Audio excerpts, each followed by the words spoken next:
कैसे प्रदीप मिश्रा का खाली मंच, उनकी कथा का खाली मंच किसी की मौत का कारण बन गया। अगर वो लोग शायद आकर देख लेते तो शायद वो दुर्घटना होने से बच जाती। वो रस्सी जाकर उस गरीब पेंटर के गले में लिपट गई। वो कथा का पंडाल, वो खाली मंच कैसे किसी की मौत का कारण बन गया, आपको बताएं। पंडित प्रदीप मिश्रा की कथा का पंडाल, जहां कुछ दिनों पहले लाखों की आबादी में लोग यहाँ पे जयकारे लगा रहे थे, यहाँ पे लाखों लोगों की भीड़ थी जो देश के अलग अलग कोनों से यहाँ पर आए थे, भगवान की आस्था के लिए आए थे। कैसे वो कथा का पंडाल, वो खाली मंच कैसे किसी की मौत का कारण बन गया, आपको बताएंगे।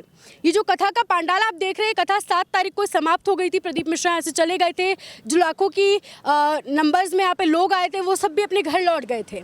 और यहाँ पे जो पंडाल बन रहा था, इस पंडाल को हटाया भी शायद जा रहा था, पता नहीं क्या हो रहा था। लेकिन ये जो पंडाल की रस्सियाँ, ये जो देख रहे हो, ये रस्सियाँ, आप ये रस्सी कैसे किसी एक गरीब की मौत का कारण बन गई, कैसे किसी गरीब का परिवार उजड़ गया, आपको बताते हैं। इस सड़क से एक गरीब पेंटर जिनका नाम दिनेश है, वो शास्त्री नगर के रहने वाले, वो यहाँ से गुजर रहे थे अपने साले साहब के साथ। और ये पंडाल क्योंकि खोला जा रहा था, तो उस पंडाल की कोई रस्सी शायद रोड पर पड़ी थी, जाने क्या था, पर वो रस्सी जाकर उस गरीब पेंटर के गले में लिपट गई और वो गाड़ी से गिर पड़ा आनन फानन में। उसके बाद उसको हॉस्पिटल में भी एडमिट करवाया गया। तब वो हॉस्पिटल में एडमिट हुआ तो 1-2 दिन बाद उसने अपनी वहाँ पर जान गंवा दी।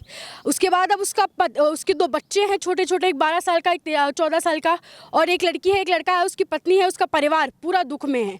क्यों?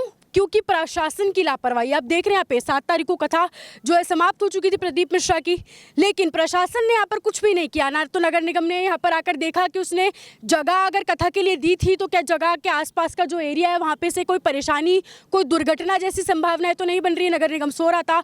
पुलिस प्रशासन, मुझे नहीं लगता यहाँ पर आकर उन्होंने कुछ देखा कि चीज़ें यहाँ पर कुछ हो रही हो। जिन्होंने कथा का आयोजन करवाया, उन्होंने भी कथा के बाद आकर यहाँ पर कुछ नहीं देखा कि व्यवस्थाएं जो है जो करी गई थी वो ठीक से हटा दी गई, और हटाई भी अगर जा रही हैं तो वो जनता की किसी दुर्घटना को तो वो अंजाम नहीं दे रही हैं। अगर वो लोग शायद आकर देख लेते तो शायद वो दुर्घटना होने से बच जाती। वो उस रस्सी का कसूर नहीं है कि वो रस्सी जाकर उस गरीब के गली में लिपट गई। ये गलती है प्रशासन की, नगर निगम की, पुलिस प्रशासन की, और जिन्होंने इस कथा का आयोजन करवाया उनकी। कि आज कथा को खत्म होने 8 या 9 दिन होने आए हैं, लेकिन यहाँ पे जो सामान है आप अभी भी देख सकते हैं। एक बार गौरव जी पीछे दिखा दीजिए। पूरा जो मैदान है पूरा ऐसे कि ऐसे खाली। अगर यहाँ पे खेलते हुए मान लीजिए कोई बच्चे आ जाते हैं खेलने, बच्चों को थोड़ी ना इतनी समझ होती है। यहाँ पे लोहे की काफ़ी चीज़ें पड़ी हुई है। ये मेन रोड पे आप सामान देख सकते हैं, अभी भी मेन रोड पे सामान पड़ा हुआ है। तो प्रशासन क्या कर रहा है? नगर निगम ने तभी जगह दी थी तो देखा नहीं था क्या कि यहाँ पे 7 दिन पहले तब कथा का समापन हो गया, उसके बाद नगर निगम ने आकर यहाँ पे एक बार देखा भी कि जो रोड है, जो जगह है, वो ठीक से वापस से जनता के लिए सही है या नहीं, या फिर किसी दुर्घटना को अंजाम दिया जा सकता है। तो देखिए आप कैसे प्रदीप मिश्रा का खाली मंच, उनकी कथा का खाली मंच किसी की मौत का कारण बन गया।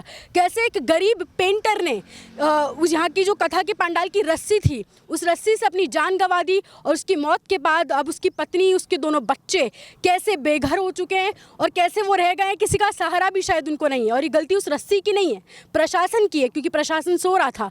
उन्हें अभी भी 8-9 दिन अभी भी यहाँ पे चीज़ें चल रही है अभी, क्योंकि आप जो देख रहे हैं सब कुछ, सारी चीज़ें यहाँ पर ऐसे ही खुली हुई पड़ी है। अभी भी कोई दुर्घटना हो सकती है।